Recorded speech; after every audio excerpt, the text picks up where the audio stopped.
সে ভেবেছিল মাধ্যমিকের পর তার জীবনে নতুন দরজা খুলবে। উচ্চ মাধ্যমিক, গ্রাজুয়েশন শেষ, অন্তত একটা ছোট্ট কাজ তার হাতে আসবে। কিন্তু দিন কেটে গেল, বছর গড়ালো, স্বপ্নগুলো রয়ে গেল স্বপ্ন হয়েই। তখনই প্রশ্ন জাগে, ভুলটা কি সত্যিই তার, নাকি আসলে আমাদের সমাজের? চলুন দেখে নিই আমাদের সমাজের প্রতিটি বেকার ছেলের জীবন কাহিনী।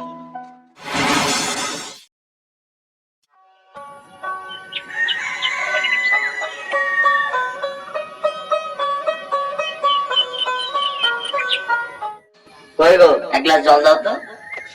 জানিস রে বাপি, ছেলেটাকে পড়াশোনা করে শিক্ষিত করলাম, কিন্তু মানুষ করতে পারলাম না রে।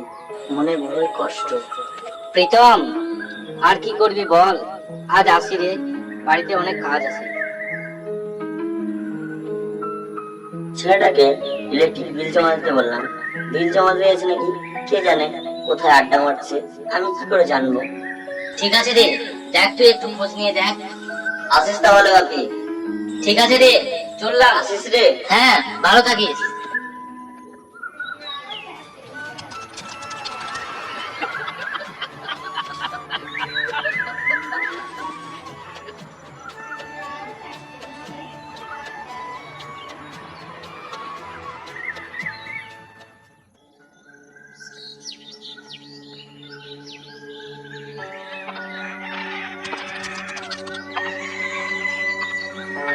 ছেলেটা উঠেছে কিনা কে জানে। দেখ, উঠেছিস তাহলে, এবার খেয়ে নে, বেরিয়ে যাও আকাশে। কেন, কি অকাজটা করি শুনি? কাজ করার তো কোনো ক্ষমতা নাই, শুধু মুখে বড় বলছি চল। দুই একবারই না যাও। তোমরা সবাই কেমন আছো? আশা করছি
অপূর্বকে একটু ফোনটা করতে।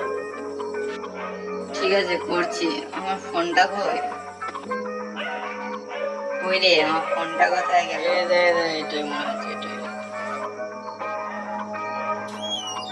হ্যাঁ অপূর্ব, আয় আয়, বস বস বস। হ্যাঁ বস।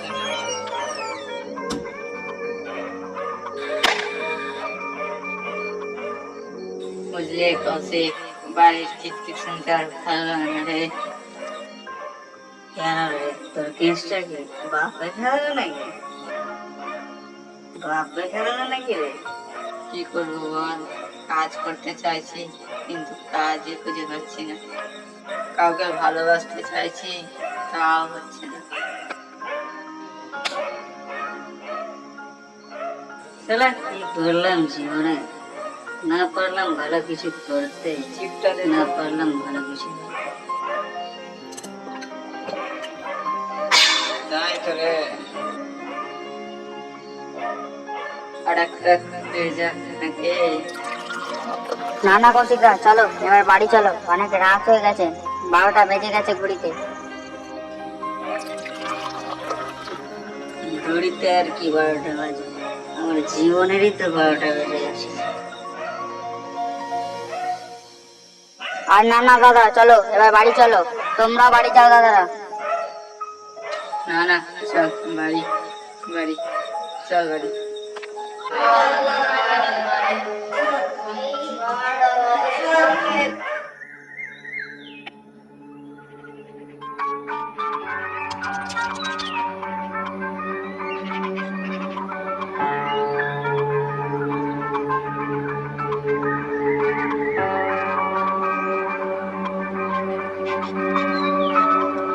কাজকর্ম কিছু করার নাম নাই।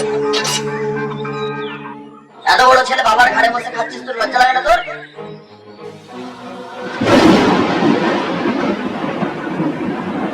তোর বয়সে আমরা কত কি করেছি, সংসারের হাল ধরেছি, আর তুই কি করছিস? বাবার হোটেলে বসে বসে খাচ্ছিস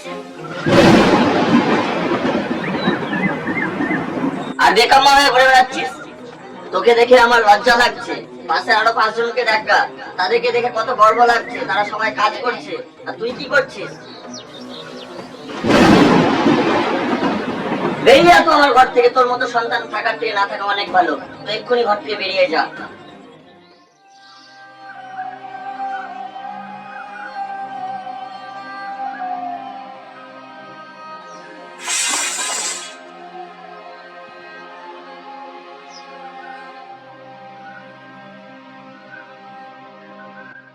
হ্যাঁ হ্যাঁ, বেরিয়ে যা, বেরিয়ে যা তুই।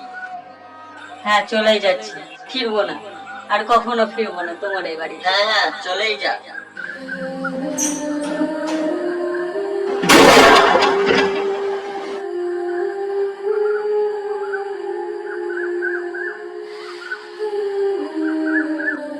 আমি কি করব? আমি তো নিরুপায়। আমি তো চাই আর 5টা ছেলের মতো আমার ছেলেটা ভালো কাজ করুক। লোককে সবাই বলো যে তোর ছেলেটা কত ভালো কাজ করছে, কিন্তু লোকের কাছে শুনতে হচ্ছে তোর ছেলে এখানে ওখানে ঘুরে বেড়াচ্ছে। আমিও তো চাই আমার ছেলে একটা ভালো কাজ করুক, ভালো মানুষ হোক।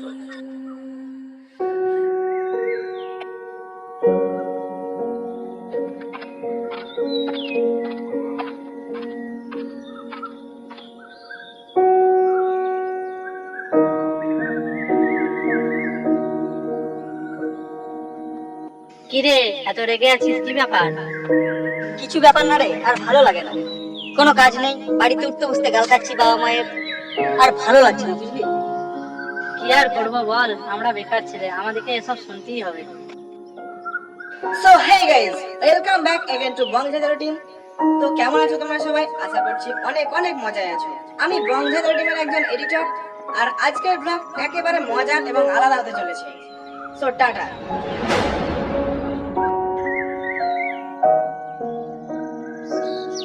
আরে ভাই, আমিও তোদের মতোই বেকার, আমি তোদের থেকে কম কিছু না। এ কে রে, নিজে মরছি নিজে চালায়, এ আবার ভাষণ দিতে এসছে। এই দাঁড়া দাঁড়া, তুই চুপ কর। কি যেন বলছিলিস তিতাস তুই? আমি বলছিলাম আমার সঙ্গে কি ভিডিও করবি তোরা? আমার কাছে অনেক গল্প আছে রে, একসঙ্গে করলে অনেক ভালো হবে।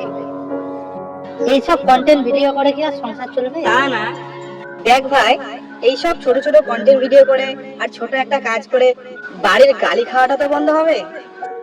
চল তাইলে ভাই, একটা কন্টেন্ট ভিডিও করে দেখা যায়। চল চল, দেখাই যাক, ওর সঙ্গে তুই একটা কন্টেন্ট ভিডিও করে দেখাই যাক কি হয়। চল বাড়ি দেখাই ফিরতে যাক, বন্ধ হয় কি হয়। দেখাই যাক। হ্যাঁ চল চল। আজকের গল্পটা শুধু একটা ছেলের নয়, এটা আমাদের চারপাশের হাজারো বেকার যুবকের গল্প। স্বপ্ন ছিল, চেষ্টাও ছিল, কিন্তু সুযোগ ছিল না। প্রশ্নটা আজও রয়ে গেছে, ভুলটা কি সত্যি তাদের নাকি আমাদের সমাজের? এই বিষয়ে আপনার মতামত কি? কমেন্টে জানাতে ভুলবেন না। ধন্যবাদ।